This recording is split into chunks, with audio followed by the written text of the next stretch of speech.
Mechanical properties of fluid. दोस्तों fluid का ये लेक्चर बहुत ही शानदार होने वाला है। इस वीडियो को एंड तक देखना, आपको सारे कॉन्सेप्ट फ्लूइड्स के क्लियर हो जाएंगे। ठीक है, स्टार्ट करते हैं डेंसिटी से, लेकिन उससे पहले समझ लेते हैं फ्लूइड होता क्या है। फ्लूइड्स दैट मीन्स जो फ्लो करे। बात करते हैं डेंसिटी की, जैसा कि हम लोग जानते हैं ये मास बाय वॉल्यूम होता है। And density of water, density of oil, ice, milk और मर्क्यूरी, ये सभी के वैल्यूज एटलीस्ट हमें पता होनी चाहिए क्योंकि काफी इंपॉर्टेंट वैल्यूज है। ठीक है, सो डेंसिटी ऑफ वाटर होता है 10⁻³ यानी कि 1000 kg पर मीटर क्यूब, या इसी को हम लोग 1 ग्राम पर सेंटीमीटर क्यूब लिख सकते हैं। याद रखना 1 ग्राम पर सेंटीमीटर क्यूब इक्वल्स 1000 kg पर मीटर क्यूब होता है, ये कन्वर्जन है। ठीक है, डेंसिटी ऑफ ऑयल 800 kg के टर्म्स में होता है। ठीक है भाई, आप ये सब याद रखना, मैं आपको कोई बता देता हूँ। डेंसिटी ऑफ ऑयल 800 kg पर मीटर क्यूब एंड 0.8 ग्राम पर centimetre cube. Density of ice 900 kg पर मीटर क्यूब एंड 0.9 ग्राम्स पर centimetre cube. Density of milk 1030 kg per meter cube and 1.03 grams per centimeter cube. Density of mercury is 13.6 into 10⁻³ kg per meter cube, या इसी को हम लोग बोल सकते हैं 13.6 ग्राम पर सेंटीमीटर क्यूब। ठीक है, याद रखना यहाँ पे जो डेंसिटी ऑफ आइस है वो कम होता है एंड डेंसिटी ऑफ वाटर ज़्यादा होता है। ठीक है, इस चीज़ को याद रखना। ये होता है रिलेटिव डेंसिटी, जिसको हम लोग स्पेसिफिक ग्रेविटी बोलते हैं। ये होता है density of object with respect to density of water, यानी कह सकते हैं density of object divided by density of water. ठीक है, और ये ऑब्वियसली ऊपर नीचे डेंसिटी है तो यूनिटलेस होगा, ये आपका रिलेटिव डेंसिटी, जिसे हम लोग स्पेसिफिक ग्रेविटी के नाम से जानते हैं ना। देखो डेंसिटी मिक्स के बारे में बात करें, सो ऑब्वियसली ये होगा total mass by total volume. ठीक है, तो समझ में आता है।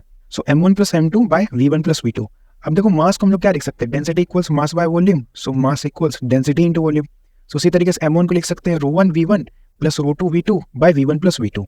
ठीक है, और क्या लिख सकते हैं, यदि हमने तो यहाँ पे मास को चेंज किया है, अब यदि मास को वैसा रह दिया जाए और वॉल्यूम को चेंज कर दिया जाए तो ये हो जाएगा m1 + m2 divided by v1 को लिख सकते हैं हम लोग m1 बाय ρ1 प्लस v2 को लिख सकते हैं हम लोग m2 बाय ρ2। ठीक है, अब देखो यहाँ पे अगर वॉल्यूम सेम हो गया हो, वॉल्यूम यदि सेम हो तो इसमें इस्तेमाल करना, और अगर मास सेम हो तो इसको इस्तेमाल करना, ताकि यहाँ से मास कट जाए और वॉल्यूम अगर सेम हो तो वॉल्यूम कट जाए। सो देखो इन शॉर्ट यदि वॉल्यूम सेम है सो डेंसिटी मिक्स हो जाएगा ρ1 + ρ2 डिवाइडेड बाय 2, और यदि मास सेम है सो डेंसिटी मिक्स हो जाएगा 2ρ1 ρ2 डिवाइडेड बाय ρ1 + ρ2। ठीक है, और ये हमेशा याद रखना, सिर्फ दो डेंसिटी है ρ1 ρ2, तो उसका जो डेंसिटी मिक्स है चाहे किसी भी केस में निकालो वो हमेशा उन दोनों के बीच में ही कहीं ना कहीं आएगा, यानी कि जो सबसे छोटा होगा उससे थोड़ा बड़ा और जो सबसे बड़ा होगा उससे थोड़ा छोटा। ठीक है, बीच में कहीं ना कहीं आएगा डेंसिटी मिक्स। अब नेक्स्ट प्रेशर के बारे में बात करें तो प्रेशर हम लोग जानते ही होता है फोर्स अपॉन एरिया। प्रेशर एक स्केलर क्वांटिटी है जिसका ऐसा यूनिट होता है पास्कल, या कह सकते हैं न्यूटन पर मीटर क्यूब। ठीक है, गॉस प्रेशर और एब्सोल्यूट प्रेशर को देखें तो गॉस प्रेशर होता है ओनली बाय लिक्विड। ठीक है, और एब्सोल्यूट प्रेशर होता है नेट प्रेशर, यानी कि लिक्विड के वजह से भी जितना आ रहा है, जैसे कि मान लो ये पानी है। ठीक है, सरफेस पे एटमॉस्फेरिक प्रेशर रहेगा और एक डेप्थ पे जाने के बाद लिक्विड का भी प्रेशर रहेगा। सो गॉस प्रेशर यहाँ पे एक डेप्थ पे देखें, h डेप्थ पे। ठीक है, सो यहाँ पे गॉस प्रेशर तो सिंपल सा ρgh लगता है, ये प्रेशर का फॉर्मूला होता है ρgh, तो गॉस प्रेशर सिर्फ ρgh होगा, लेकिन एब्सोल्यूट प्रेशर देखेंगे तो इसमें P0 यानी कि एटमॉस्फेरिक प्रेशर ऐड करना पड़ेगा। ठीक है, सो गॉस प्रेशर सिर्फ लिक्विड के कारण जितना प्रेशर है वो लेते हैं, और एब्सोल्यूट प्रेशर नेट प्रेशर लेते हैं हम लोग। ठीक है, जो गॉस प्रेशर ये पॉजिटिव, जीरो और नेगेटिव भी हो सकता है। ठीक है, और प्रेशर का फॉर्मूला होता है ρgh, इसे हमेशा याद रखना। नाउ एटमॉस्फेरिक प्रेशर के बारे में बात करें तो ये 1 atm होता है, और 1 atm को यदि पास्कल में देखें, देखो atm जो है, atm को यदि पास्कल में कन्वर्ट करना हो सो 10⁵ से मल्टीप्लाई करना पड़ेगा। ठीक है, सो 1 atm अप्रोक्सीमेटली इक्वल्स होता है 10⁵ पास्कल, इसे लिख सकते हैं हम लोग 10⁵ न्यूटन पर मीटर, ठीक है, स्क्वायर, न्यूटन पर मीटर स्क्वायर। और इसी को यदि हम लोग को सेंटीमीटर hg में लिखना पड़े तो हम लोग लिख सकते हैं 76 सेंटीमीटर hg। उम्मीद करता हूँ आप लोग ये चीज़ समझ गए होंगे ना। देखो अब यहाँ पे है जैसे ये कंटेनर है, एक P1 पॉइंट है, एक 2 पॉइंट है, एक 3 पॉइंट है। यहाँ पे प्रेशर है P1, प्रेशर है P2, प्रेशर है P3। ठीक है, अब देखो एक बात हम लोग जानते हैं कि सेम हॉरिजॉन्टल लाइन पे, ठीक है, लिक्विड यदि स्टैटिक लिक्विड है तो सेम हॉरिजॉन्टल लाइन पे हमें सेम प्रेशर देखने को मिलेगा। ठीक है, लेकिन वर्टिकल लाइन पे ऑब्वियसली इस डेप्थ पे हम लोग जाते जा रहे हैं तो डेप्थ पे जो प्रेशर है वो बढ़ता है। So delta P P2 - P1 के बारे में देखें, यानी कि इन दोनों के बीच का प्रेशर डिफरेंस देखें तो ऑब्वियसली हो जाएगा वो ρgh, क्योंकि h हाइट है। पर इन दोनों का प्रेशर डिफरेंस देखें P3 - P2 तो ऑब्वियसली जीरो ही होगा, क्योंकि हॉरिजॉन्टल प्रेशर तो सेम होता है, because at same horizontal level pressure is same. Now अब देखो यहाँ पे ये 3 कंटेनर है, तीनों का अलग अलग शेप दिख रहा है, पर तीनों में h हाइट तक लिक्विड फील्ड है, तो नीचे पे जो इस पे प्रेशर लगा हुआ वो तीनों में सेम होगा। ठीक है, P1 P2 P3। क्यों? Because pressure does not depend upon shape of container. Shape of container पर डिपेंड नहीं करता, ये सिर्फ वर्टिकल हाइट पे और लिक्विड डेंसिटी पे डिपेंड करता है, विच इज ρgh। जी तो सबके लिए सेम है, रो यदि सबका सेम है और वर्टिकल हाइट सेम है वाटर का, तो ऑब्वियसली तीनों में जो नीचे में प्रेशर लग रहा है वो सबका सेम ही आएगा, ठीक है। Now Pascal's law, Pascal's law होता है extra pressure applied to any point of enclose fluid transfer to every point. जैसे कि मान लो ये कंटेनर है, इस पर मैं यहाँ पे एक प्रेशर लगा रहा हूँ P1, तो ये सेम प्रेशर हर एक पॉइंट पे लग रहा होगा इस लिक्विड के, यही पास्कल लॉ बताता है। और इसके कई सारे एग्जांपल्स हैं, मतलब एप्लीकेशन है, जैसे कि आपका हाइड्रोस्टैटिक लिफ्ट, जैसे हम लोग धर्म कांटा के नाम से भी जानते हैं, जहाँ पे ट्रक्स का वेट नापा जाता है। इस तरीके का कुछ आपने अपने देखा होगा लोकेलिटी में। अब देखो ये यहाँ पे होता क्या है, यहाँ पे इस तरीके का सिस्टम बना हुआ है यहाँ पे, जैसे कि इधर एक कार है लगा हुआ, कार यहाँ पे कोई फोर्स लगाएगा, ठीक है। सो इधर से लिक्विड भी एक प्रेशर को महसूस करेगा। सो यहाँ का प्रेशर और यहाँ का प्रेशर सेम लेवल पे सेम रहेगा। तो यहाँ पे हम लोग कह सकते हैं कि P1 इक्वल्स P2 होगा। और यहाँ पे यदि F फोर्स और A एरिया पे लग रहा है और यहाँ पे F2 force capital A area पे है, so therefore F1 by small a equals F2 by capital A हो जाएगा। तो यदि आपको क्वेश्चन में इस तरीके का दिया हुआ हो कुछ, तो जो भी मिसिंग क्वांटिटी वो आप लोग यहाँ से निकाल सकते हो, ठीक है। नाउ नेक्स्ट है हॉरिजॉन्टल एक्सेलरेटेड कंटेनर। जैसे यहाँ पे तो कोई स्टैटिक कंटेनर पे सेम हॉरिजॉन्टल लेवल पे सेम प्रेशर रहता है, या कह सकते हैं जब रेस्ट पे हो या कांस्टेंट वेलोसिटी से चल रहा हो। लेकिन जब एक्सेलरेट कर रहा होगा कंटेनर, तब यहाँ पे ये पॉइंट बी और point A same horizontal level पे उसका प्रेशर सेम नहीं रहेगा। कैसे? क्योंकि जैसे ये आगे जाएगा तो लिक्विड कुछ इस डायरेक्शन में चला जाएगा, ठीक है, एक थीटा एंगल इंक्लाइंड कर देगा लिक्विड। अब वहाँ पे इस पॉइंट ए और पॉइंट सी का प्रेशर बराबर हो जाएगा। और यहाँ पे थीटा भी हम लोग निकाल सकते हैं, tan थीटा का वैल्यू हो जाएगा एक्सेलरेशन जो चल रहा है A बाई जी, इसी को हम लोग लिख सकते हैं ये H बाई L, ठीक है। tan theta equals perpendicular by base, ठीक है। और हम लोग जानते भी हैं A equals G tan theta भी होता है, जो tan theta equals A by G, या इसको हम लोग लिख सकते हैं perpendicular by base which is H by L, है ना। और यहीं से हम लोग साइन थीटा भी निकाल सकते हैं एक्चुअली इसके मदद से। कैसे? देखो ये हो गया परपेंडिकुलर, ये हो गया बेस, सो हाइपोटेनस हो जाएगा रूट अंडर परपेंडिकुलर का स्क्वायर प्लस बेस का स्क्वायर, ठीक है। और साइन थीटा होता है perpendicular which is a by hypotenuse which is this root under a square plus g square. तो ये हो जाएगा साइन थीटा का वैल्यू, जो कि मैंने यहाँ पे लिखा हुआ है। समझ में आ गया क्या कहानी है? चलो अब नेक्स्ट है बैरोमीटर। बैरोमीटर कुछ इस तरीके का होता है जिसमें मर्क्यूरी फील्ड है और इसको हमने लिक्विड में उल्टा डाल दिया, है ना। इसमें मर्क्यूरी है यहाँ पे। अब देखो इस पे जो है मर्क्यूरी ऊपर चढ़ गया और यहाँ पे ऊपर में एक वैक्यूम भी क्रिएट हो जाता है इसमें। अब यहाँ पे देखो ये सेम हॉरिजॉन्टल लेवल पे प्रेशर एट ए और प्रेशर एट बी तो सेम रहेगा, है ना। और H हाइट ये ऊपर चढ़ा है mercury, so pressure at A क्या होगा P ATM atmospheric pressure, and pressure at B हो जाएगा यहाँ पे ऑब्वियसली इस H हाइट के कारण जो होगा which is row g H, और रो किसका? मर्क्यूरी का रो। अब यहाँ पे हमें प्रेशर ऑफ ATM पता है, जो डेंसिटी ऑफ ये मर्क्यूरी है वो पता है, जी पता है, तो H हम लोग यहाँ से निकाल सकते हैं, ठीक है। और एक्चुअली H हमने यहाँ से निकाला तो विच इज 76 आता है, इसलिए हम लोग कह सकते हैं कि यहाँ से कि 1 ATM इक्वल 76 सेंटीमीटर Hg होता है। यदि आपको कोई दूसरा केस बना के दिया हुआ क्वेश्चन में तो आप उसके हिसाब से भी इसको निकाल सकते हो। नाउ नेक्स्ट है यूट्यूब। इस पे क्वेश्चन आता है तो इसको अच्छे से याद रखना कि सेम कहानी है कि सेम हॉरिजॉन्टल लेवल पे प्रेशर सेम रहेगा। एक ऐसा हॉरिजॉन्टल लेवल सेलेक्ट कर लेना जिसके नीचे में सेम लिक्विड हो, ठीक है। तो जैसे कि ए और बी हमने सेलेक्ट कर लिया, इसके नीचे सिर्फ सेम लिक्विड है तो इससे हम लोग को कोई फर्क नहीं पड़ने वाला है। इसके ऊपर लेकिन अलग अलग लिक्विड है, यहाँ पे जैसे रो 1 है, ये आपका रो 2 हो जाएगा, ठीक है। ये रो 2 है, इसको अच्छे से लिख देते हैं डेंसिटी 2, ठीक है। और ये रो 3 है यहाँ पे। तो ये कहानी है। सो अब देखो pressure at A equals pressure at B होगा, क्योंकि प्रेशर सेम हॉरिजॉन्टल लेवल पे सेम होता है। सो प्रेशर एट ए क्या हो जाएगा? प्रेशर एट ए इन दोनों की वजह से आएगा which is row 1 GH1 plus row 2 GH2, ठीक है, प्लस जो P नोट है एटमॉस्फेरिक प्रेशर इक्वल्स यहाँ पे क्या प्रेशर आ जाएगा? ये आ जाएगा रो 3 GH3, ठीक है, इसकी वजह से प्लस P नोट। ऑब्वियसली यहाँ से P नोट से P नोट कट जाएगा क्योंकि एटमॉस्फेरिक प्रेशर सेम है। यदि क्लोज्ड कंटेनर बोलता है तो हम लोग यहाँ पे P नोट नहीं लेते, और ओपन कंटेनर यदि बोला है तो फिर हम लोग को यहाँ पे एटमॉस्फेरिक प्रेशर को कंसिडर करना पड़ेगा। अब जो भी यहाँ से आपका मिसिंग क्वांटिटी है उसको निकाला जा सकता है। नाउ नेक्स्ट है मैनोमीटर। ये जनरली गैस के लिए लेते हैं हम लोग। अब इसमें भी सेम कहानी है कि सेम हॉरिजॉन्टल लेवल पे प्रेशर सेम है। ए और बी पे हमने प्रेशर सेम किया, ए पे कंप्लीट इस गैस के कारण प्रेशर लग रहा होगा, so pressure of gas equals, अब यहाँ पे इस लिक्विड के कारण प्रेशर लग रहा होगा विच इज सिग्मा GH, सिग्मा इसका डेंसिटी दिया हुआ है, प्लस ये P नोट क्योंकि ओपन कंटेनर है यहाँ पे। सो इस तरीके से आप लोग इन केसेस को सॉल्व कर सकते हो। नाउ नेक्स्ट है आर्किमिडीज प्रिंसिपल।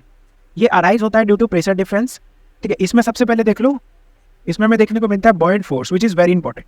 सो बॉयंट फोर्स का फॉर्मूला होता है रो VG, किसका डेंसिटी? लिक्विड का डेंसिटी, और किसका वॉल्यूम? ऑब्जेक्ट का वॉल्यूम इनसाइड लिक्विड, ठीक है। इसको ठीक तरीके से लिख लेते हैं यहाँ से, object volume inside volume of object, ठीक है, inside volume of object in liquid, ठीक है, inside volume of object in liquid, यानी कि जितना जो ऑब्जेक्ट है वो लिक्विड के अंदर जा चुका है वो वॉल्यूम कंसिडर करना है।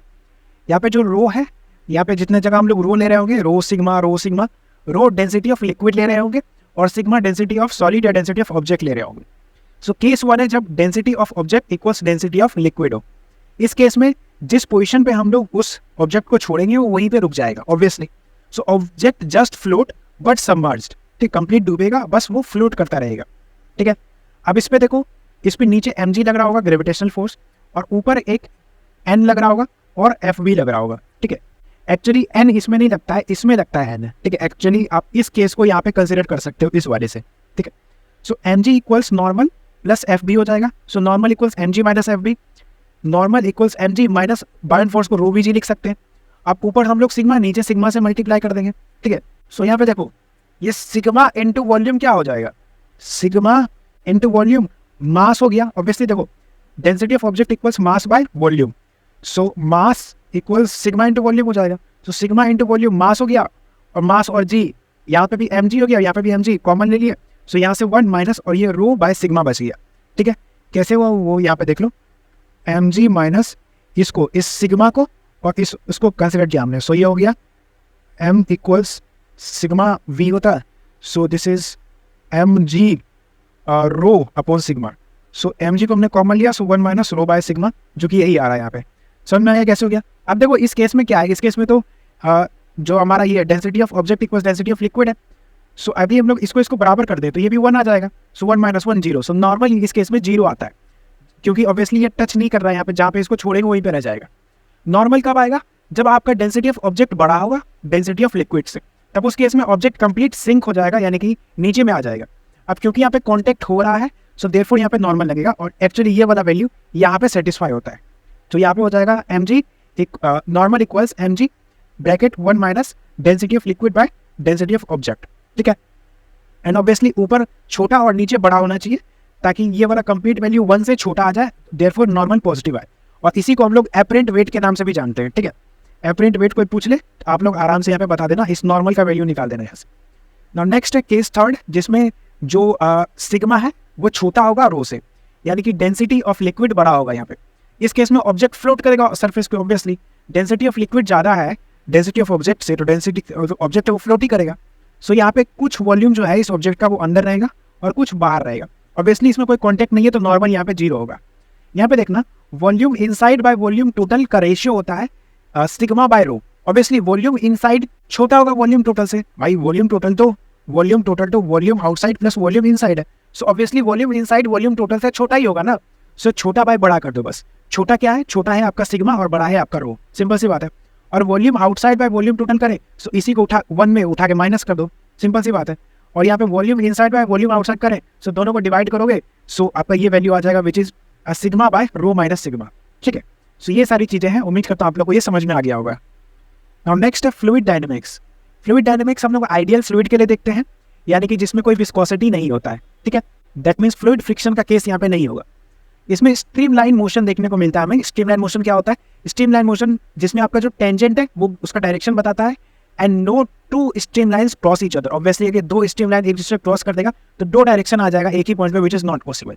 समझ में आया, बिल्कुल इलेक्ट्रिक फील्ड जैसा है यहाँ पे। नाउ इसमें equation of continuity and Bernoulli's principle. देखो equation of continuity conservation of mass पे बेस्ड है, ठीक है। कंजर्वेशन ऑफ मास पे बेस्ड है इक्वेशन ऑफ कंटिन्यूटी। इसमें जैसे वॉल्यूम यहाँ से जा रहा है, कुछ पानी यहाँ से गया और कुछ यहाँ से आ जाएगा लिक्विड, ठीक है। सो यहाँ पे एरिया ए है, यहाँ से वेलोसिटी 1 जा रहा है, यहाँ से एरिया 2 है, यहाँ से वेलोसिटी 2 जा रहा है। अब इसमें क्या होता है इक्वेशन ऑफ कंटिन्यूटी में, इसमें रेट ऑफ मास फ्लो यानी कि dm बाई dt कांस्टेंट रहता है, या कह सकते हैं कि रेट ऑफ वॉल्यूम फ्लो, ठीक है, यानी कि v बाई dt ये भी कांस्टेंट रहता है। और इसी की मदद से हम लोग ये निकाल सकते हैं which is av equals constant, यानी कि एरिया इंटू वेलोसिटी का प्रोडक्ट कांस्टेंट रहता है। तो therefore a1 v1 equals a2 v2 हम लोग कर सकते हैं। और कुछ इस तरह का केस आ जाए, यानी कि यहाँ से a1 v1 है, ठीक है, यानी कि जितना आ रहा है उतना ही बाहर जाएगा। सो यहाँ से लिख सकते हैं हम लोग a1 v1 equals a2 v2 plus a3 v3, ठीक है। इस तरीके से यहाँ पे लिखा जा सकता है। ना हम बर्नौलीज प्रिंसिपल का बात करें, सो ये आपका कंजर्वेशन ऑफ एनर्जी पे बेस्ड है, ठीक है। इसको याद रखना। इसमें कुछ इस तरीके का apparatus होता है, जैसे कि यहाँ पे देखो यहाँ से आ रहा है फिर यहाँ से जा रहा है, ठीक है। कुछ यहाँ पे हाइट पे ये इंक्लाइंड है, हाइट पे मतलब ये कुछ हाइट पे है, और इसका बेसिक इक्वेशन होता है Bernoulli equation, that is pressure plus kinetic energy by volume plus potential energy by volume equals constant. Kinetic energy क्या होता है, हाफ एम वी स्क्वायर, ठीक है, ये वेलोसिटी है, बाय वॉल्यूम, ठीक है।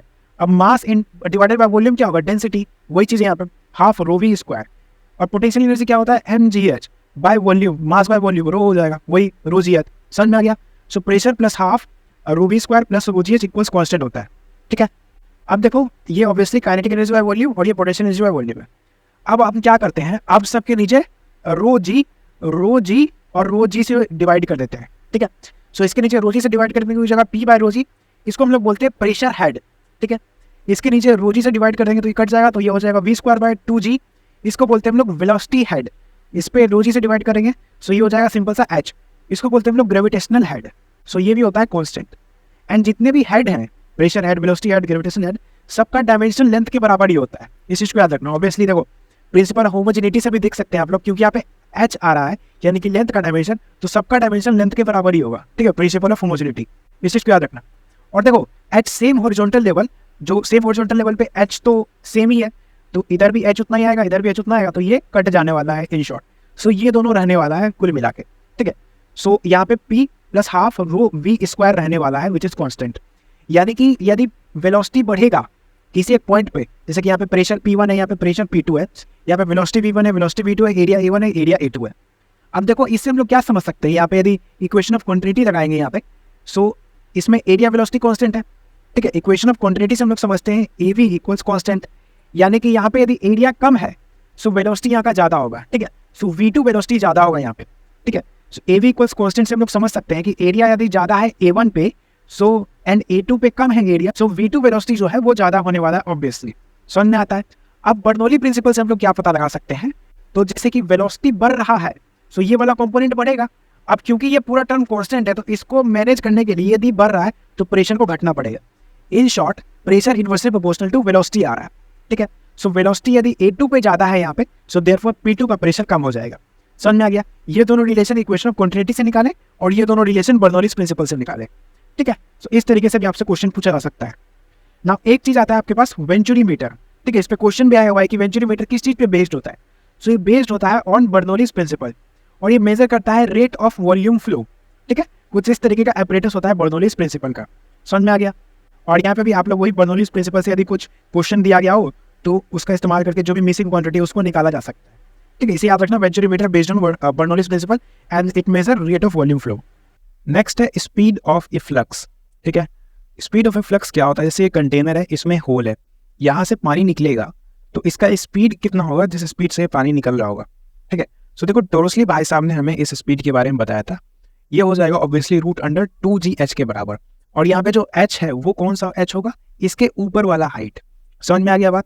जो भी जिस लेवल से ये फ्लूइड निकल रहा है उसके ऊपर जितना हाइट ऑफ फ्लूइड भरा हुआ होगा उतना ही हाइट हमें यहाँ पे 2gh में कंसिडर करना है, ठीक है। और देखो टोटल हाइट यहाँ पे h है, सो ऊपर h1 हो गया इस होल से ऊपर और नीचे h2 हो गया। अब जैसे यहाँ से ये निकल रहा है तो एक रेंज पे जाके गिरेगा, किसी एक पॉइंट यहाँ पे जाके गिरेगा और इसमें एक टाइम ऑफ फ्लाइट भी लगेगा, सिंपल सी बात है। तो टाइम ऑफ फ्लाइट तो ऑब्वियसली हो जाएगा √2h/g के बराबर। और यहाँ पे जो हाइट आएगा ये इसके नीचे वाला हाइट कंसिडर करना, समझ में आ गया बात। और range obviously velocity into time के बराबर हो जाएगा, जो यहाँ पे ये वेलोसिटी और टोटल टाइम ऑफ फ्लाइट। इसको हम लोग लिख सकते हैं √4h1 × h2, ठीक है, यानी कि दोनों ऊपर नीचे हाइट का प्रोडक्ट। आप सिंपली इसको मल्टीप्लाई करोगे तो यही आंसर निकलने वाला है।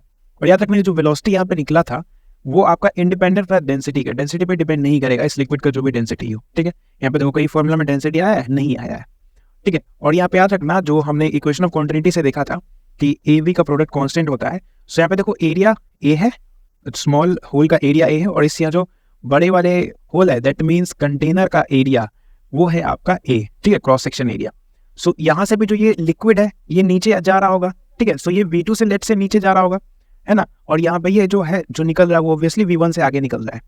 सो यहाँ से हम लोग कह सकते हैं इक्वेशन ऑफ क्वांटिटी से कि A V2 equals small a V1। और यहाँ पर जो भी क्वांटिटी आपको दिया हुआ और जो भी मिसिंग हो वो चीज़ आप लोग यहाँ से निकाल सकते हो। वही चीज़ मैंने यहाँ पे लिख दिया है A V2 × A small a V1। समझ में आया बात। स्पीड ये जो V2 है ये स्पीड ऑफ लिक्विड लेवल है, यानी कि ये लिक्विड लेवल कितने स्पीड से नीचे जा रहा होगा, ठीक है। तो ये सारी चीज़ें थी। और इसमें याद रखना रेंज में मैक्सिमम रेंज कब निकलेगा, जब आपका ये H1 इक्वल्स H2 हो, या कह सकते हैं कि टोटल हाइट के हाफ हो, ठीक है। जब ये ऊपर और नीचे वाला हाइट बराबर हो तब आपका यहाँ पे मैक्सिमम रेंज निकल रहा होगा। ना देखो दूसरा केस है, जैसे कि यहाँ पे एक हमने लेवल ले लिया जिसके ऊपर है H हाइट और नीचे है H हाइट, ठीक है। अब इस लेवल से X डिस्टेंस ऊपर गए, X डिस्टेंस नीचे गए और दो जगह होल्ड कर दिया। सो यहाँ से जो लिक्विड निकल रहा होगा दोनों का वेलोसिटी अलग होगा पर दोनों का रेंज सेम रहेगा। समझ में आ गया बात। एक हमने लेवल लिया, उससे X हाइट ऊपर गया, X हाइट नीचे गए और होल्ड कर दिया। या ऊपर में V1 से निकल रहा होगा, नीचे V2 से निकल रहा होगा, ठीक है। ऑब्वियसली V2 ज़्यादा होगा क्योंकि यहाँ पे इसके ऊपर वाला हाइट ज़्यादा है, ठीक है। सो यहाँ पे लेकिन V2 ज़्यादा होगा, V1 कम होगा, पर रेंज दोनों का सेम होगा, ठीक है। और V1 का बात करें तो ये हो जाएगा √2GH, इसके ऊपर वाला हाइट, ठीक है। ये वाला इसके ऊपर वाला हाइट ये क्या हो जाएगा, ये हो जाएगा H माइनस एक्स। और V2 क्या हो जाएगा, V2 इसके ऊपर वाला हाइट यहाँ पे कंसिडर करना है, यानी कि ये कंप्लीट H प्लस एक्स। तो ये हो जाएगा यहाँ पे V1 और V2 का वैल्यूज इस तरीके से यहाँ पे निकाला जा सकता है। एक और चीज़ आता है which is very very important, इसको अच्छे से याद रखना, ये बहुत इंपॉर्टेंट होता है। जैसे कि यहाँ पे फ्रिक्शन अगर दिया हुआ हो सरफेस पे, यहाँ पे हमने बॉटम पे एक होल किया है जिसका वेलोसिटी ऑब्वियसली यहाँ से जो लिक्विड निकल रहा है उसका वेलोसिटी हो जाएगा √2GH, यदि ये लिक्विड H हाइट तक फिल्डेड है तो। सो इसके कारण से आगे यहाँ पे वेलोसिटी लग रहा होगा, जिसके वजह से इस वेलोसिटी के कारण यहाँ पे पीछे के डायरेक्शन में एक कहीं ना कहीं एक हल्का सा फोर्स लग रहा होगा। और क्योंकि ये फ्रिक्शन है यहाँ पे, सो ये फ्रिक्शन है जो फ्रिक्शन फोर्स अपोज कर रहा होगा इस फोर्स को इस डायरेक्शन में, और जो कि इस ब्लॉक को रोक के रखने का काम करेगा। सो टू होल्ड द कंटेनर, इस फ्रिक्शन को, जो इस डायरेक्शन में फ्रिक्शन लग रहा होगा, इस फ्रिक्शन को इसके बराबर होना चाहिए, ठीक है, which is your mu N के बराबर फ्रिक्शन होता है।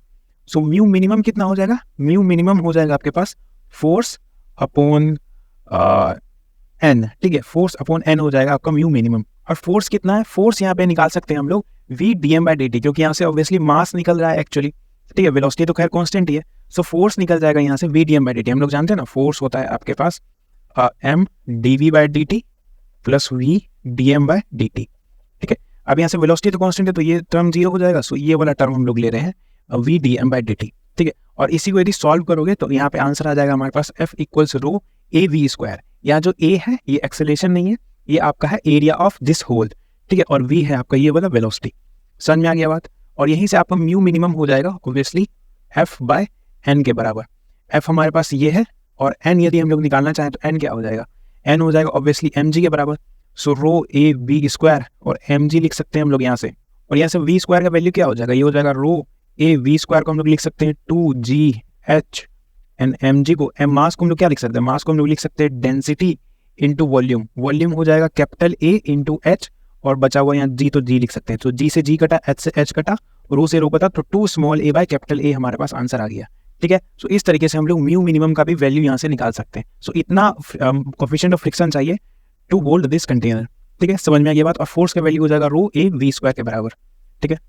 नाउ एक दूसरा चीज आता है कि टाइम, यानी कि इस लिक्विड को किसी इस यहाँ से इस पोजीशन से इस पोजीशन पे आने में कितना समय लगेगा, यानी कि H2 हाइट से H1 हाइट पे आने में कितना समय लगेगा। सो उसका फॉर्मूला हो जाएगा time equals capital A by small a। Capital A आपका इस कंप्लीट क्रॉस सेक्शन एरिया और स्मॉल a आपका होल का area. So capital A by small a √2g bracket √H2 minus √H1 bracket close, ठीक है। ये H2 आपका बड़ा वाला हाइट है और H1 आपका छोटा वाला हाइट है, ठीक है। तो बड़ा में से छोटा माइनस करना है, रूट निकाल के। ऑब्वियसली क्या लिखते हैं हम लोग, टाइम इक्वल्स लिखते हैं ना √2h/g, बस उसी से रिलेट करना। यहाँ पे capital A by small a कर देना और इस H को बाहर लिख देना, ठीक है। इसको इस तरीके से बाहर √H लिख देना, और बाहर यदि √H लिखोगे तो दोनों में माइनस आ रहा है ऑब्वियसली। सो H2 माइनस √H1, इस तरीके से कर देना, आपका काम हो जाएगा। और यदि H1 0 हो, यानी कि to empty the container, H1 0 हो यानी कि कंप्लीट बॉटम तक लाने में, यहाँ से कंप्लीट यहाँ तक लाने में, ठीक है, कंप्लीट लिक्विड को खाली करने में कितना समय लगेगा, वो लग जाएगा आपके पास capital A by small a √2h2/g, ठीक है। ये तो कंप्लीट 0 हो गया, सो ये अंदर आ जाएगा आपके पास, which is time equals capital A by small a √h2/g, यानी कि कंप्लीट जो हाइट होगा उसका जिस हाइट से आ रहा है वो बटा जी। इस तरीके से आप लोग करके इसको निकाल सकते हो। तो उम्मीद करता हूँ आप लोगों को ये चीज़ समझ में आ गया होगा। नाउ नेक्स्ट है viscosity, which is very important. ये नॉन आइडियल फ्लूइड के लिए होता है और इसमें कोहेसिव फोर्स लग रहा होता है विस्कोसिटी में, ठीक है। विस्कस फोर्स ये कह सकते हैं कि फ्लूइड फ्रिक्शन लग रहा है। इसमें ये ईटा होता है हमारे पास कोफिशिएंट ऑफ विस्कोसिटी, ठीक है, जिसका ऐसा यूनिट होता है पोइजली। याद रखना 1 पोइजली इक्वल्स 10 पोज होता है। आपको जनरली जो है कभी कभी पोज भी देखने को मिल सकता है क्वेश्चन में। तो याद रखना 1 पोइजली इक्वल्स 10 पोज। पोज जो है वो आपका सीजीएस यूनिट होता है और पोइजली आपका ऐसा यूनिट होता है। यदि आप सब कुछ ऐसा यूनिट में निकाल रहे हो और आपको पोज में करके क्वेश्चन में कुछ क्वांटिटी गिवन हो तो उसको पोजली में कन्वर्ट कर लेना। और इसका डायमेंशन होता है m(l-1 t-1) which is very important. कई बार इसका डायमेंशन पूछा गया है और इसका डायमेंशन आप सिंपली निकाल सकते हो इस वाले फॉर्मूले से, which is force equals 6 pi n/r(v). सो यहाँ से ईटा हो जाएगा फोर्स बटा r(v). ठीक है, इस तरीके से आप लोग निकाल सकते हैं फोर्स बटा r और इंटू वेलोसिटी। वो भी हम लोग आगे देख रहे होंगे स्टोक्स लॉ में। लेकिन सबसे पहले यहाँ पे हम लोग एक कॉन्सेप्ट को समझते हैं। जैसे कि ये फ्लूइड का लेयर है, एक लेयर, दूसरा लेयर, तीसरा लेयर, चौथा लेयर। इसके बीच में यहाँ पे इस तरीके से कुछ फ्लूइड फ्रिक्शन लग रहा है। जैसे मान लो कि पहला वाला लेयर आगे जा रहा है तो ये जो है दूसरे वाले लेयर को भी आगे ले जाने की कोशिश करेगा। ठीक है, सो पहले वाले लेयर पे फ्रिक्शन लगेगा पीछे की ओर और इसके कारण से दूसरे वाले पे फ्रिक्शन लगेगा आगे की ओर, तभी तो ये भी इसके साथ आगे जाएगा ना। तो ये कहानी है इसमें। ठीक है, सो यहाँ पे upper layer pulls lower layer in forward direction. Obviously upper layer जो है लोअर लेयर को फॉरवर्ड डायरेक्शन में आगे पुश करता है, पुल करता है, and lower layer pull upper layer in backward direction, और लोअर लेयर जो है इस अपर लेयर को बैकवर्ड डायरेक्शन में यहाँ पे पुल कर रहा है। सो ये कॉन्सेप्ट था, आप लोग इसे याद रखना। ना फ्लूइड फ्रिक्शन का वैल्यू क्या होता है, वो होता है ईटा ए dv/dl। ठीक है, ईटा ए dv/dl, इसको हम लोग वेलोसिटी ग्रेडियंट के नाम से भी जानते हैं। ठीक है, सो फ्रिक्शन बाय एरिया क्या हो जाएगा, फ्रिक्शन बाय एरिया हो जाएगा ईटा dv/dl। इसको हम लोग फ्रिक्शन बाय एरिया यानी कि फोर्स बाय एरिया को शियर स्ट्रेस बोल सकते हैं, ये ईटा हो जाएगा, एंड इसको वेलोसिटी ग्रेडियंट बोल सकते हैं। ठीक है, तो shear stress by velocity gradient हमारे पास ईटा के बराबर भी आ सकता है, इसे याद रखना। For gases eta directly proportional to temperature होता है, एंड फॉर लिक्विड जो ईटा है वो इनवर्सली प्रोपोर्शनल टू टेम्परेचर होता है। ठीक है, इस चीज को याद रखना। नाउ नेक्स्ट है स्टोक्स लॉ। स्टोक्स लॉ में जो इस फ्रिक्शन का वैल्यू है, फ्लूइड फ्रिक्शन का वैल्यू, वो हो जाता है, यदि वेक्टर साइन के साथ देखेंगे तो ये हो जाएगा -6 पाई ईटा r(v). ठीक है, ये v आपका वेलोसिटी है ना। और यहाँ पे ये सभी कैसे आए ये भी हम लोग आगे देख रहे होंगे। तो टर्मिनल वेलोसिटी की बात करें तो टर्मिनल वेलोसिटी एक कांस्टेंट वेलोसिटी है। जैसे कि मान लो इस ऑब्जेक्ट को हमने यहाँ से छोड़ा, एक पर्टिकुलर पॉइंट पे आने के बाद ये कांस्टेंट वेलोसिटी गेन कर देगा, है ना। या मान लो हम लोगों ने इसको एकदम वेलोसिटी दे के छोड़ा है, यानी कि पहले वेलोसिटी ज़्यादा था तो एंड किसी पॉइंट पे आने के बाद वेलोसिटी कम हो जाएगा। ये जस्ट हमने यहाँ पे ड्रॉप किया तो वेलोसिटी सबसे पहले कम था, तो किसी पॉइंट पे आने के बाद थोड़ा वेलोसिटी बढ़ेगा एक पर एट द टाइम वो कांस्टेंट हो जाएगा। ये कहानी है। कैसे होगा, जैसे कि मान लो ये लिक्विड का डेंसिटी रो है, ऑब्जेक्ट का डेंसिटी है सिग्मा, नीचे इसके mg लग रहा होगा, ऊपर एक बायोन फोर्स लग रहा होगा, एक फ्रिक्शन फोर्स लग रहा होगा। सो एट दैट टाइम जहाँ पे ये दोनों बराबर हो जाए, यानी कि mg equals fb plus fr, यानी कि नेट फोर्स 0 हो जाए, दैट मीन्स नेट एक्सेलरेशन 0 हो जाए, सो जो वेलोसिटी है वो कांस्टेंट हो जाएगा। दैट मीन्स mg को हम लोग क्या लिख सकते हैं, सिग्मा vg, ऑब्वियसली जो ऑब्जेक्ट का डेंसिटी इंटू वॉल्यूम है। fb को लिख सकते हैं हम लोग रो vg, एंड फ्रिक्शन फोर्स को लिख सकते हैं हम लोग, इसका मैग्नीट्यूड का बात करें सो ये हो जाएगा 6 पाई ईटा r(v). ठीक है, और यहाँ पे जो v है यही vt आपका टर्मिनल वेलोसिटी हो जाएगा। समझ में आ गया, ये वाला बात है यहाँ से। सो देखो इस टर्मिनल वेलोसिटी का फॉर्मूला हो जाएगा, इसको इधर करेंगे तो sigma vg minus rho vg बटा 6 पाई ईटा r। ठीक है, याद रखना यहाँ पे जो फ्रिक्शन का वैल्यू है वो -6 पाई ईटा r(v) है, ये आप इसको यहाँ पे टर्मिनल वेलोसिटी भी कर सकते हो। ठीक है, सो ये टर्मिनल वेलोसिटी का फॉर्मूला, बस इसी को इधर माइनस कर दो तो ये यहाँ से निकल जाएगा।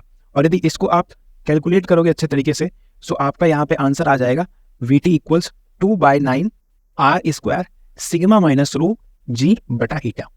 इसको याद कर लेना, ये वेरी वेरी इंपॉर्टेंट फॉर्मूला है। ऐसा नहीं है कि ये कोई ऑप्शनल है, इसे याद करो ना करो, इसे कंपलसरी है याद करना। ठीक है, तो टर्मिनल वेलोसिटी का फॉर्मूला हो जाएगा 2/9 r² sigma minus rho g बटा ईटा।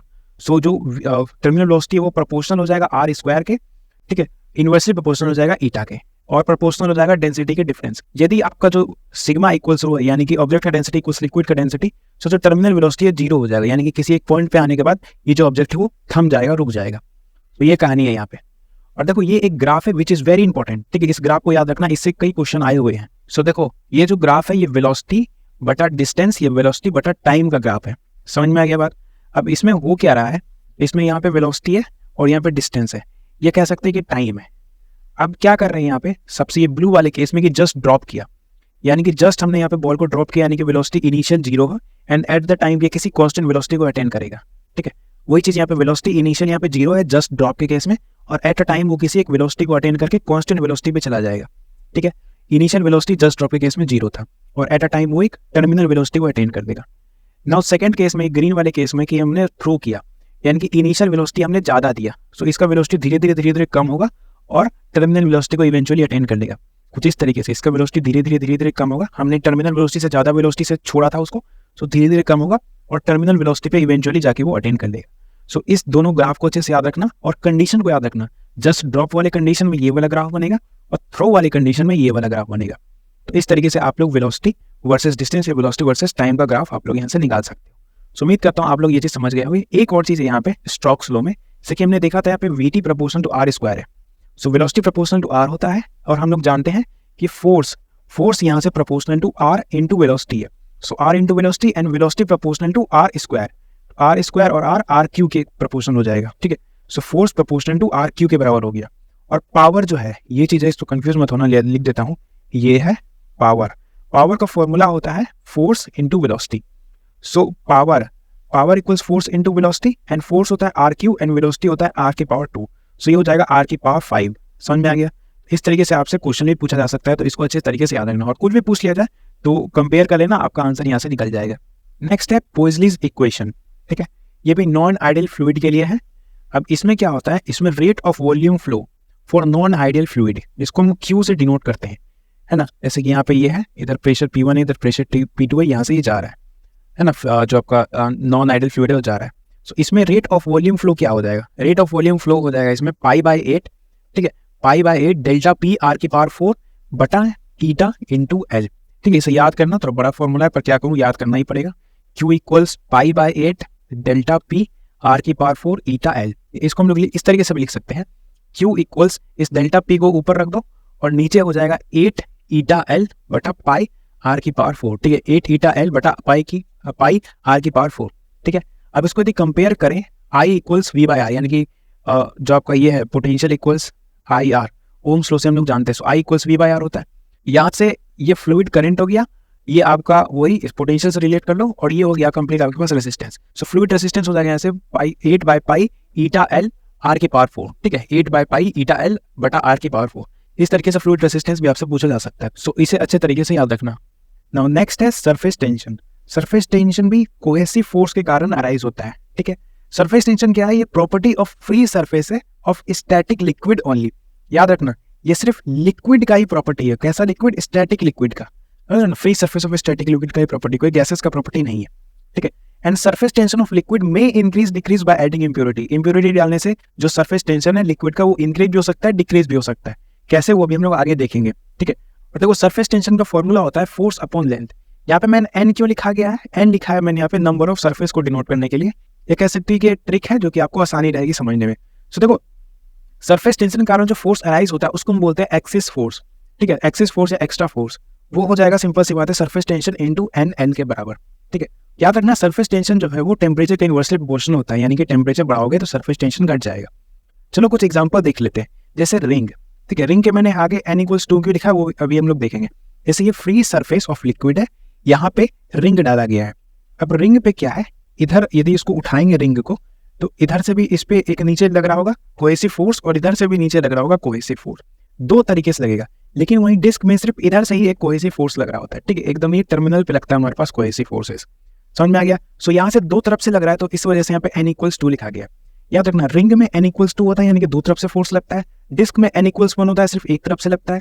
स्क्वायर फ्रेम में, ठीक है, स्क्वायर फ्रेम में है, फ्रेम में तो अंदर में कुछ नहीं है, सो इसमें भी दो तरफ से लगेगा। वहीं पे स्क्वायर प्लेट में एक तरफ से लगेगा और रॉड में दोनों तरफ से लग रहा होगा। ये कहानी आपका, इनको याद रखना, जनरली इसी से क्वेश्चन आते हैं, आपका काम हो जाएगा। सो देखो इसमें यहाँ पे फोर्स एक्सटर्नल क्या हो जाएगा, फोर्स एक्सटर्नल हो जाएगा, कंप्लीट एक्सटर्नल फोर्स जो हम लोग बाहर से लगा रहे हैं वो हो जाएगा mg plus force axis. Extra force बोल दो या एक्सिस फोर्स बोल दो। सो एक्सटर्नल फोर्स इक्वल्स जो डिस्क के नीचे mg लग रहा होगा और जो ये फोर्स लग रहा होगा, ये कोहेसिव फोर्स के कारण जो एक्स्ट्रा फोर्स आया, सरफेस टेंशन के कारण जो एक्स्ट्रा फोर्स आया वो। सो इन दोनों को कंप्लीट तोड़ के निकालने में इस रिंग को कंप्लीट जो एक्सटर्नल फोर्स लग रहा हो होगा mg प्लस एफ एक्सिस। समझ में आ गया, ये कहानी था यहाँ पे। सो mg को mg लिख देंगे और एफ एक्सिस हो जाएगा सरफेस टेंशन इंटू 2l, क्योंकि यहाँ पे n इक्वल्स 2 है और l ऑब्वियसली जो उसका सर्कमफेरेंस का लेंथ है 2πr के बराबर हो जाएगा। डिस्क में क्या हुआ, डिस्क में force external equals mg plus F axis, mg plus surface tension into l हो जाएगा, और क्योंकि यहाँ पे n इक्वल्स 1 है, ठीक है। स्क्वायर फ्रेम में n इक्वल्स 2 होगा और यहाँ पे external force mg plus F axis यानी कि mg plus surface tension into 2l हो जाएगा, ठीक है। और यहाँ पे जो भी इसका लेंथ हो, पेरीमीटर का लेंथ आप लोग निकाल सकते हो। स्क्वायर प्लेट में भी mg प्लस एफ एक्सिस यानी कि mg plus surface tension into l, यहाँ पे n इक्वल्स 1 है। और रॉड में भी similarly mg plus F axis यानी कि mg plus surface tension into 2l हो जाएगा, ठीक है। यहाँ पे n इक्वल्स 2 है, दोनों तरफ से लग रहा होगा। समझ में आ गया, ये कहानी है। तो कोई पूछ ले कि एक्स्ट्रा फोर्स या एक्सिस फोर्स कितना लगेगा इसको निकालने में, तो वो सिर्फ इतने इसके बराबर ही होगा, और कंप्लीट एक्सटर्नल फोर्स लिख दे तो दोनों के बराबर हो जाएगा। समझ में आ गया बात।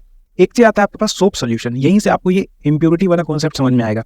अब देखो वाटर में यदि सोप डाल देंगे और वाटर में शुगर डाल रहे हैं, सो वाटर में यदि सोप डालोगे तो उससे सरफेस टेंशन डिक्रीज होता है, और वाटर में यदि शुगर डालोगे तो उससे सरफेस टेंशन इंक्रीज होता है। इसलिए मैंने बोला था कि इंप्योरिटी मिलाने से, इंप्योरिटी क्या है, सोप और शुगर दोनों ही इंप्योरिटी है, लेकिन एक जगह सरफेस टेंशन डिक्रीज हो रहा है, एक तरफ इंक्रीज हो रहा है, इसलिए लिखा गया सरफेस टेंशन में increase decrease by adding impurity. ठीक है, सो वाटर में सोप डालोगे तो सरफेस टेंशन डिक्रीज होगा, वहीं पे यदि वाटर में शुगर डालोगे तो सरफेस टेंशन इंक्रीज होगा। और ये जो सोप वाटर सॉल्यूशन है ये बहुत ही इंपॉर्टेंट है, इसको अच्छे तरीके से याद रखना। ठीक है, अब देखो वाटर में सोप डालोगे सरफेस टेंशन डिक्रीज होगा, therefore soap help in cleaning cloth has it decrease surface tension. Surface tension जितना कम होगा हमें जो है वो कपड़े धोने में उतनी ही आसानी रहने वाली है। सो surface tension come, therefore soap help in cleaning cloth easily. ठीक है, ये कहानी है यहाँ पे। और यदि सोप सोल्यूशन को यदि गर्म कर दिया जाए और ठंडा कर दिया जाए तो क्या होगा, सोप सोल्यूशन को यदि गर्म करेंगे यानी कि टेम्परेचर बढ़ाएंगे तो सरफेस टेंशन कम होगा। हमने देखा था surface tension universally proportional to temperature होता है। सो यदि टेम्परेचर बढ़ा देंगे, हॉट सोप सोल्यूशन हुआ, गर्म सोप सोल्यूशन हुआ, इन टेम्परेचर बढ़ा तो सरफेस टेंशन कम होगा, और सरफेस टेंशन कम है so obviously since surface tension less therefore easy to wash cloth, so कपड़े धोने में आसानी रहेगी। वहीं पे टेम्परेचर कम कर दिया तो सरफेस टेंशन बढ़ जाएगा, और यदि सरफेस टेंशन ज्यादा हुआ तो फिर हार्ड टू वॉश क्लोथ, कपड़े धोने में फिर वहां पे हमें दिक्कत होने वाली है। तो ये कहानी था, आप लोग समझ गए होंगे। ठीक है, सो गर्म ठंडा करने से क्या होता है उम्मीद करता हूं आप लोगों को समझ में आ गया होगा। नाउ नेक्स्ट है सरफेस एनर्जी। सरफेस टेंशन हमारे पास इतना ही था, सोप सोल्यूशन वाला इंपॉर्टेंट था, आप लोग याद रखना है इसको। नेक्स्ट है सरफेस एनर्जी, इसको ई से डिनोट करते हैं। अब ये जो है ये due to intermolecular cohesive force के कारण ये भी आता है, एंड ये act along the tangent to surface. ठीक है, act along tangent to surface में ये एक्ट करता है। इस एनर्जी का फॉर्मूला होता है surface tension into N A. ठीक, यहाँ पे भी वही एन, वही नंबर ऑफ सरफेसेस ही है। या देखो सरफेस टेंशन का दो फॉर्मूला कह सकते हैं हम लोग यहाँ से, एक हो जाएगा फोर्स बाय लेंथ या एक हो जाएगा एनर्जी बाय एरिया। ये एनर्जी आपके पास सरफेस एनर्जी, समझ में आ गया। सो इसका यूनिट लिख सकते हैं सरफेस टेंशन का न्यूटन पर मीटर या जूल पर मीटर स्क्वायर, समझ में आ गया। यही कहानी था यहाँ पे, इसको अच्छे से याद रखना है इसका फॉर्मूला को, which is surface tension into N A. N वहाँ पे यही सरफेस का हो जाएगा। जैसे कि यहाँ पे देखो लिक्विड ड्रॉप के लिए n इक्वल्स 1 है, सोप बबल के लिए n इक्वल्स 2 है, और थिन फिल्म के लिए n इक्वल्स 2 है। ठीक है, अब लिक्विड ड्रॉप में देखो अंदर में बढ़ा हुआ है इसलिए n इक्वल्स हमने 1 लिया, यानी कि बाहर बाहर ही है। सोप बबल में दोनों सरफेस है, बाहर भी अंदर भी, इसलिए n इक्वल्स यहाँ पे 2 लिया, और थिन फिल्म में भी यहाँ पे हमें n इक्वल्स 2 ही कंसिडर करते चलना है। समझ में आ गया बात, क्योंकि इसमें भी ऊपर नीचे रहेगा। सो अब देखो यहाँ पे क्या है, अब एक चीज आता है वर्क डन। वर्क डन का फॉर्मूला होता है डेल्टा ई के बराबर। डेल्टा ई यानी कि energy final minus energy initial. आप फाइनल एनर्जी निकाल लो और इनिशियल एनर्जी निकाल लो, ठीक है। इस फॉर्मूला का इस्तेमाल करके एरिया वेरिया लगा के वर्क डन आपको यहाँ से सिंपल आ जाएगा, विच इज डेल्टा ई के बराबर। ठीक है, अब देखो यहाँ से हम देख रहे थे लिक्विड ड्रॉप सोप बबल के बारे में। सोप लिक्विड ड्रॉप के लिए एनर्जी हो जाएगा surface tension into area, simple सी बात है, और एरिया यहाँ पे ऑब्वियसली 4 पाई आर स्क्वायर होगा। सोप बबल के लिए हो जाएगा सरफेस टेंशन इनटू 2 एरिया, क्योंकि यहाँ पे n इक्वल्स 2 है और area 4 pi r square. Thin film के लिए जो भी इसका एरिया गिवन रहेगा वो, और यहाँ पे 2 तो आएगा ही, ठीक है। तो surface tension into 2 into area, ये हो जाएगा इसके लिए। अब देखो एक क्वेश्चन आता है, जैसे n ड्रॉप्स है, ये मिल के एक बड़ा ड्रॉप बनाया। अब देखो यदि इसमें एनर्जी रिलीज या एनर्जी एब्जॉर्ब का बात किया जाए तो ज़्यादा ड्रॉप है तो इसका एरिया ज़्यादा होगा, और एक ड्रॉप आ गया तो यदि तुम सबको मिलाओगे तो वॉल्यूम तो सेम रहेगा पर एरिया इवेंचुअली कम हो जाएगा, ठीक है। एरिया इवेंचुअली कम हो जाएगा, और एरिया यदि कम हुआ तो देयरफॉर एनर्जी भी कम होगा, यानी कि एनर्जी यहाँ पे रिलीज कंडीशन में आएगा। इससे इसमें जाओगे ज़्यादा ड्रॉप से एक ड्रॉप में तो एनर्जी रिलीज होगा, और एक ड्रॉप से ज़्यादा ड्रॉप में टूटेगा तो फिर एनर्जी बढ़ेगा। ये कहानी है। और एक चीज़ आपको पता होगा, जैसे रेडियस है, इस बड़े वाले रेडियस का फॉर्मूला हो जाएगा n 1/3 by r into r, ठीक है। समझना गया ना, capital R equals n 1/3 into small r, और कैपिटल R इसका रेडियस है, स्मॉल r इसका रेडियस है, और n टोटल ड्रॉप्स है, n ड्रॉप्स है। तो ये कहानी है। अब देखो यहाँ पे n initial, sorry E initial क्या था, एनर्जी इनिशियल हो जाएगा यहाँ पे पास n, टोटल n है, surface tension into area. Drop है तो यहाँ पे सरफेस का वैल्यू यहाँ पे 1 है। यहाँ पे ध्यान रखना, ये जो n हम लोग ले रहे हैं ये नंबर ऑफ ड्रॉप को डिनोट कर रहे हैं, इस n को यहाँ पे इसका कोई लेना नहीं है। सो यहाँ पे एनर्जी इनिशियल हो जाएगा n surface tension into 4 pi r square, ठीक है। अब यदि इसको हम लोग कैपिटल R के टर्म्स में कन्वर्ट करना चाहे तो वो भी कर सकते हैं, तो हो जाएगा n surface tension 4 pi capital R square upon n square by r cube, ठीक है। ऑब्वियसली यहाँ पे कंप्लीट इसको हमने यहाँ से अगर देखा जाए r का वैल्यू हो जाएगा कैपिटल R बाय n 1/3। अब इसका यदि स्क्वायर करेंगे तो इसका भी स्क्वायर करना पड़ेगा, तो यहाँ पे नीचे 2 आ जाएगा, ठीक है। अब इसमें से इसको माइनस करेंगे यानी कि n 1 माइनस 2/3, सो यहाँ पे 3 आ जाएगा, सो हो जाएगा n 1/3 जो कि यहाँ पे आ गया है, ठीक है। सो वही चीज़ यहाँ पे हमने लिख दिया n इनिशियल, और n फाइनल तो सिंपल सा ST into 4 pi r square. अब देखो डेल्टा ई क्या होता है, डेल्टा यहाँ पे देखा था कि एनर्जी लॉस हो रहा है, ठीक है, तो एनर्जी लॉस होगा तो यहाँ पे एक माइनस आएगा, है ना। सो एनर्जी लॉस होगा तो यहाँ पे एक माइनस आएगा, हालांकि इसको अंदर भी कर सकते हैं पर हमने इसको बाहर ही लिख दिया है, ठीक है। सो ये हो जाएगा 4πr², एक्चुअली बस energy final minus energy initial करना है। सो 4πr² सरफेस टेंशन एंड 1/3 - 1 हो जाएगा। और यदि इससे इधर जा रहे होते हैं तो फिर यहाँ पे माइनस नहीं प्लस हो जाता, बस इतना ही कहानी है। इससे इधर आओगे तो यहाँ पे माइनस लगा देना, इससे इधर जाओगे तो यहाँ पे बस प्लस लगा देना, बाकी कहानी वही रहने वाला है। यदि याद नहीं दे सकता हो तो इससे आराम से कैलकुलेट कर लेना जो मैनुअली कैलकुलेट करते हो ना। यदि आपसे पूछ लिया जाए डेल्टा ई बाई ई, यानी कह सकते हैं कि फ्रैक्शन ऑफ एनर्जी लॉस, यानी कि delta E by initial energy. So delta E लिखो, इनिशियल एनर्जी लिखो जो यहाँ पे था। सो काटपीट करने के बाद आपका आंसर आ जाएगा ये, which is n1/3 - 1 divided by n1/3, ठीक है। इसको आप लोग 1 - 1/n 1/3 करके भी लिख सकते हो। और आपसे कभी कभी यहाँ से ऐसा ही पूछा जा सकता है कि ई फाइनल बाय ई इनिशियल, तो वो भी आप लोग डायरेक्ट इन दोनों का इस्तेमाल करके निकाल सकते हो। तो कुछ भी पूछ लिया जाए फंडामेंटल्स बस याद रखना, बाकी आराम से काम हो जाएगा, ठीक है। तो ये था सरफेस एनर्जी के बारे में। नाउ नेक्स्ट है ड्रॉप्स एंड बबल। ये बहुत ही इंपॉर्टेंट है, इसको गलती से ही मत बोल जाना, इससे कई क्वेश्चन आते हैं, ठीक है। रिसेंट ईयर में इससे ज़्यादा क्वेश्चन पूछने लगे। ये होता है ड्यू टू एक्सेस प्रेशर के कारण, यानी कि डेल्टा पी कारण। अब देखो ड्रॉप और सोप या एयर बबल के लिए अलग अलग केसेस हैं। ड्रॉप के लिए क्या है, ड्रॉप में अंदर पूरा भरा होगा और सोप बबल में अंदर खाली रहता है। सो ड्रॉप के लिए अंदर प्रेशर हमने लिया P1 और बाहर प्रेशर लिया P0 which is atmospheric pressure. तो डेल्टा पी हो जाएगा P इनिशियल माइनस P0। और यहाँ पे डेल्टा पी का एक और फॉर्मूला लिख सकते हैं हम लोग, डेल्टा पी इक्वल्स 2ST/R, ठीक है, यानी कि 2 सरफेस टेंशन बाय R। इसे याद रखना, इस फॉर्मूला को डायरेक्ट याद कर लो, गलती से ही मत भूल जाना, ठीक है। और इसमें यहाँ पे 2 आएगा, ड्रॉप में 2 आएगा और सोप और एयर बबल में यहाँ पे बस 4 आ जाएगा, ठीक है। और इसमें भी यहाँ पे delta P equals P initial minus P0 होगा। और डेल्टा पी को यहाँ से हम लोग 4ST बाय यानी कि सरफेस टेंशन बटा R लिख सकते हैं सोप या एयर बबल के केस में, ठीक है। सो यहाँ पे देखो ड्रॉप के केस में हमने 2ST/R लिखा और सोप या एयर बबल के केस में हमने 4ST/R लिखा डेल्टा पी का वैल्यू, ठीक है। समझ में आ गया बात। और देखो 2 केसेस बनते हैं इसमें, एक की 2 ड्रॉप मिलके, ठीक है, 2 ड्रॉप मिलके 1 ड्रॉप बना दिया, 2 ड्रॉप मिलके 1 सिंगल ड्रॉप बना दिया, तो इस बड़े वाले का रेडियस क्या होगा। सो बड़े वाले का रेडियस और छोटे वाले के रेडियस में सिंपल से वही पाइथागोरस थ्योरम वाला कॉन्सेप्ट लगा देना, that is capital R equals √R1 का स्क्वायर प्लस R2 का स्क्वायर।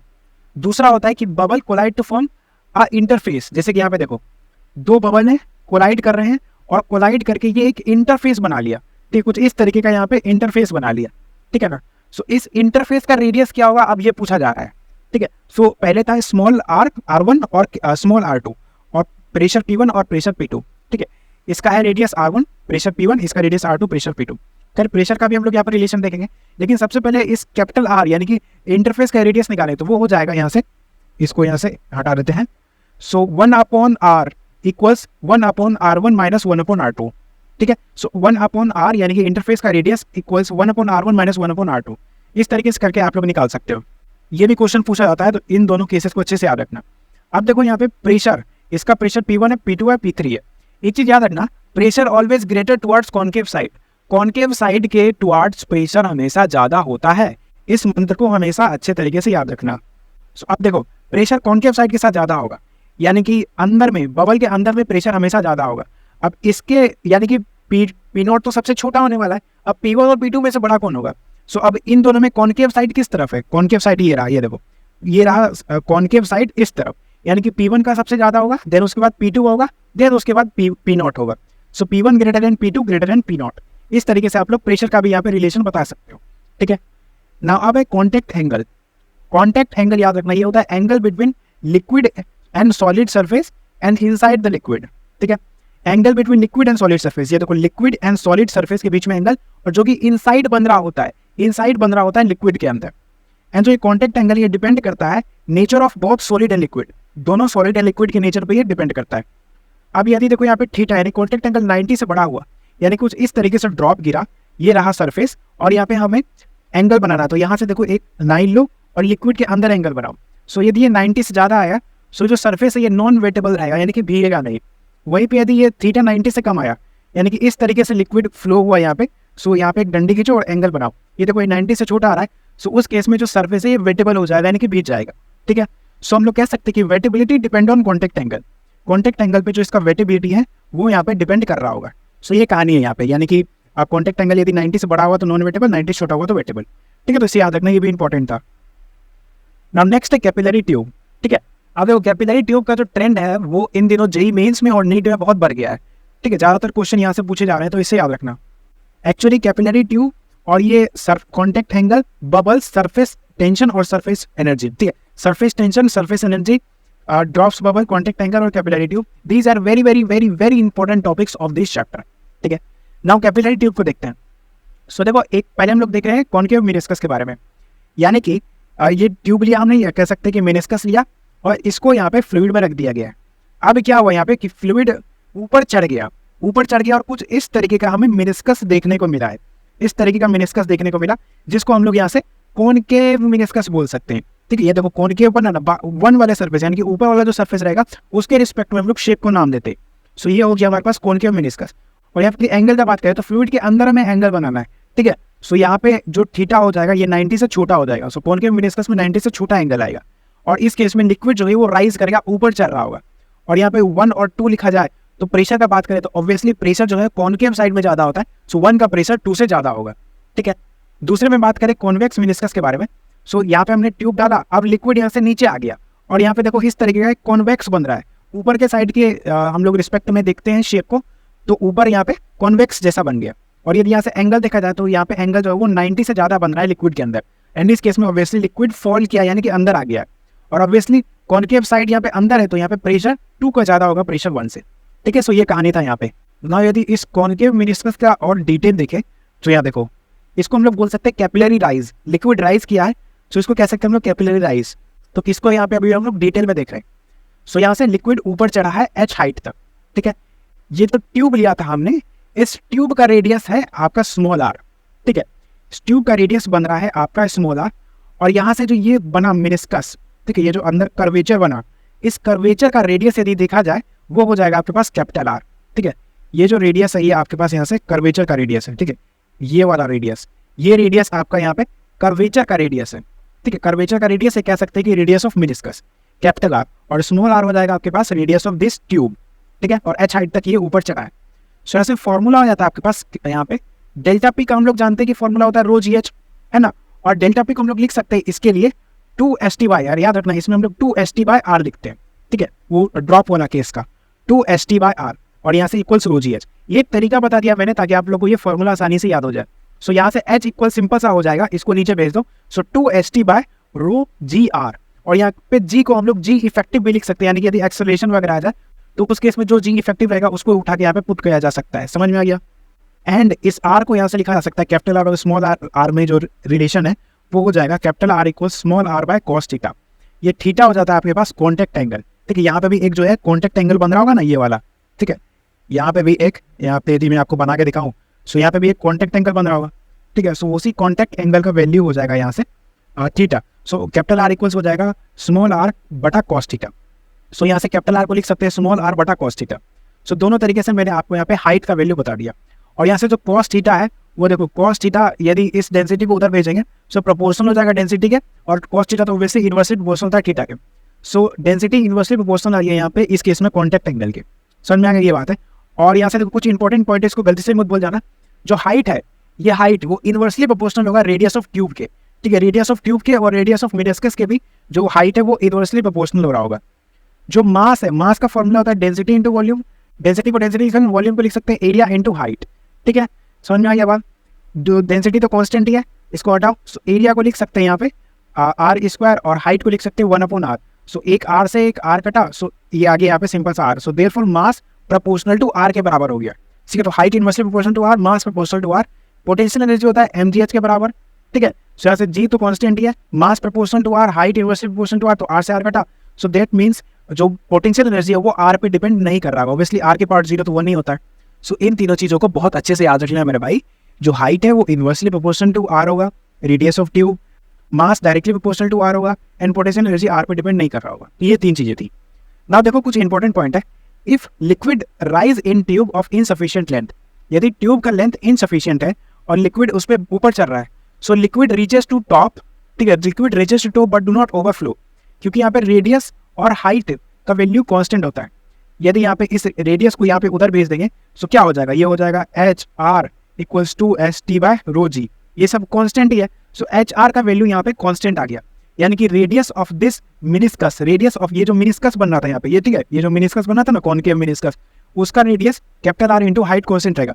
अब जैसे देखो यहाँ पे यहाँ पे देखो, पहले कुछ इस तरीके से था ना ऐसा, तो ये धीरे धीरे धीरे धीरे धीरे धीरे धीरे धीरे ऐसे ऐसे ऊपर होते जाएगा। लिक्विड ऐसा था तो लिक्विड लिक्विड लिक्विड ऐसे ऊपर जाएगा और हल्का हल्का ऐसे ऊपर चले जाएगा, ठीक है। सो यहाँ पे जो है ये लिक्विड रीचेस टू टॉप तक जाएगा बट ओवरफ्लो नहीं करेगा इनसफिशिएंट लेंथ में भी। And if container with capillary tube freely fall, यदि इसको फ्रीली फॉल करा दिए यानी कि जो जी नेट है वो 0 हो गया, ठीक है। इस लिक्विड पे नीचे जी लग रहा होगा और इसको फ्रीली फॉल करा दिए तो भी एक नीचे जी एक्सेलेरेशन आ गया इस कंटेनर। सो जी इफेक्टिव क्या हो जाएगा, ये हो जाएगा जी माइनस जी विच इज 0, वही चीज मैंने यहाँ पे लिखा है, दैट इज फ्रीली फॉलिंग। इस केस में liquid in rise up to maximum height, liquid अपने मैक्सिमम हाइट पे चले जाएगा बट ओवरफ्लो नहीं करेगा, ठीक है। तो ओवरफ्लो ही नहीं करता है चाहे इनसफिशिएंट लेंथ हो या इसको फ्रीली फॉल करा दिया जाए। सो ये था हमारे पास कैपिलरी ट्यूब के बारे में। Thank you so much guys, ये चैप्टर यहीं पे खत्म होता है। बहुत बहुत शुक्रिया आपका, आपने यहाँ तक वीडियो देखा, ठीक है। आप यहाँ तक आए हैं और ये वीडियो आपको पसंद आया होगा और जो नोट्स है ये आपको मेरे टेलीग्राम चैनल पर मिल जाएंगे, लिंक आपको डिस्क्रिप्शन में दिया हुआ है। ये वीडियो यदि अच्छा लगा तो इसे लाइक कर दीजिएगा, चैनल को सब्सक्राइब कर दीजिएगा। नए मिलते हैं आपको न्यू वीडियो में। Thank you so much.